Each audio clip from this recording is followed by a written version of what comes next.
सोचो, एक भिखारी रोज तुम्हारे सामने बैठा भीख मांगता है। मैले कुचैले कपड़े, जंग लगा कटोरा, सिर झुकाए चुपचाप बैठा रहता है। तुम उसे देखकर नजरअंदाज कर देते हो, लेकिन तुम्हें अंदाजा भी नहीं कि वो हर दिन जो पैसे इकट्ठा करता है उससे कुछ ऐसा कर रहा है जो पूरी दुनिया में मिसाल बन जाएगा। एक दिन जब उसकी सच्चाई सामने आई तो पूरा शहर हिल गया। आखिर कौन था वो, और क्यों उसने अपनी पूरी जिंदगी भीख मांगने में लगा दी? तो आखिर सच क्या था? आइए जानते हैं इस भिखारी की अनसुनी कहानी। शहर के सबसे व्यस्त चौराहे पर एक पुराने मंदिर के बाहर फकीरा नाम का एक भिखारी हर सुबह अपनी जगह पर आकर बैठ जाता था। मैले कुचैले कपड़े, बढ़ी हुई दाढ़ी, बिखरे बाल और हाथ में एक जंग लगा कटोरा। लोग उसे बस एक आम भिखारी समझकर नजरअंदाज कर देते थे। कुछ सिक्के डाल देते, कुछ हिकारत से देखते तो कुछ तंज कसते। अरे, जब काम करने की उम्र है तो भीख क्यों मांगता है? लेकिन फकीरा चुप रहता। उसने कभी किसी से कुछ नहीं मांगा। वो बस सिर झुकाए बैठा रहता, और जब उसका कटोरा सिक्कों से भर जाता तो उठता और शहर की तंग गलियों में कहीं गायब हो जाता। शहर के लोगों को उसकी इस हरकत से कोई फर्क नहीं पड़ता था, लेकिन रघु, जो एक 12 साल का गरीब लड़का था, उसे यह सब अजीब लगा। रघु खुद स्कूल नहीं जा पाता था, इसलिए कचरे में से काम की चीजें इकट्ठा कर बेचता था।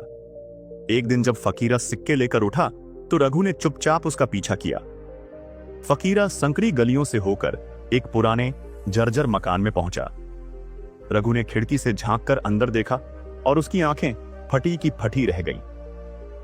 अंदर करीब 60 से 70 बच्चे पढ़ाई कर रहे थे। उनके कपड़े फटे पुराने थे, लेकिन उनके चेहरे पर खुशी थी। उनके पास किताबें, स्लेट और कुछ लकड़ी की कुर्सियां और टेबल रखी थीं। फकीरा अंदर गया और अपने कपड़े से सिक्के निकालकर एक बूढ़ी औरत को दे दिए।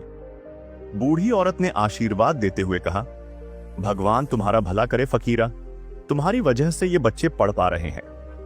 फकीरा मुस्कुराया और बोला, बस इन्हें पढ़ाते रहो अम्मा, यही मेरे लिए सबसे बड़ा आशीर्वाद है।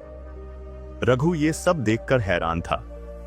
तो ये आदमी भिखारी नहीं है, ये तो अनाथ बच्चों की जिंदगी संवार रहा है। अगले दिन रघु ने हिम्मत करके फकीरा से पूछा, तुम कौन हो और ये सब क्यों कर रहे हो? फकीरा पहले तो चुप रहा, फिर एक लंबी सांस लेकर बोला, मेरा असली नाम रणवीर सिंह है। कभी मैं इस शहर का सबसे बड़ा व्यापारी था। करोड़ों की संपत्ति थी, बड़ी हवेली, गाड़ियां, नौकर चाकर, सब कुछ। रघु हैरान था। तो फिर तुम भीख क्यों मांगते हो? रणवीर की आंखें नम हो गईं। एक दिन मेरे लालच और घमंड ने मेरी दुनिया छीन ली। रणवीर ने बताया कि कुछ साल पहले उसने शहर के एक अनाथालय की जमीन जबरदस्ती हड़प कर वहां एक फैक्ट्री बनाई थी। लेकिन उसी रात फैक्ट्री में आग लग गई और दर्जनों अनाथ बच्चे जलकर मर गए। रणवीर ने खूब पैसे कमाए, लेकिन उसकी आत्मा उसे चैन नहीं लेने देती थी। जब भी वो आईने में अपना चेहरा देखता, उसे उन बच्चों की चीखें सुनाई देती। मेरे लालच की वजह से मासूमों की जान गई। एक दिन उसने सब कुछ छोड़ दिया, अपनी करोड़ों की दौलत त्याग दी और ये रास्ता चुना। अब वो भीख मांगकर उन बच्चों की मदद करता जिनके पास कोई सहारा नहीं था। एक दिन शहर में बाढ़ आ गई, कई घर तबाह हो गए और फकीरा के स्कूल में पानी भर गया। रणवीर ने अपनी जान की परवाह किए बिना बच्चों को वहां से निकाला, लेकिन खुद तेज बहाव में बह गया। जब लोगों को यह खबर लगी तो पूरा शहर अस्पताल पहुंच गया। अखबारों में छपा, करोड़पति से भिखारी बने रणवीर सिंह, जिसने अनगिनत अनाथों को शिक्षा दी। लोग हैरान थे। जिसे वो एक मामूली भिखारी समझते थे, वो असल में सबसे बड़ा दानवीर था। रणवीर की हालत गंभीर थी। जब डॉक्टरों ने कहा कि वो शायद बच नहीं पाएगा, तो उसने एक आखिरी इच्छा जताई, मेरे मरने के बाद मेरी पहचान मत मिटाना, इस स्कूल को और आगे बढ़ाना। कुछ घंटों बाद रणवीर ने अपनी आखिरी सांस ली। रणवीर की कहानी जानकर पूरा शहर रो पड़ा। जिस आदमी को लोग घिन से देखते थे, उसने सैकड़ों बच्चों को पढ़ाया, पाला और नया जीवन दिया।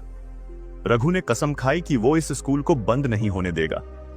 अब वो खुद भी पढ़ाई करता और बाकी बच्चों को भी पढ़ाने लगा। वो जगह जो कभी खंडहर थी, अब रणवीर फाउंडेशन के नाम से जानी जाने लगी।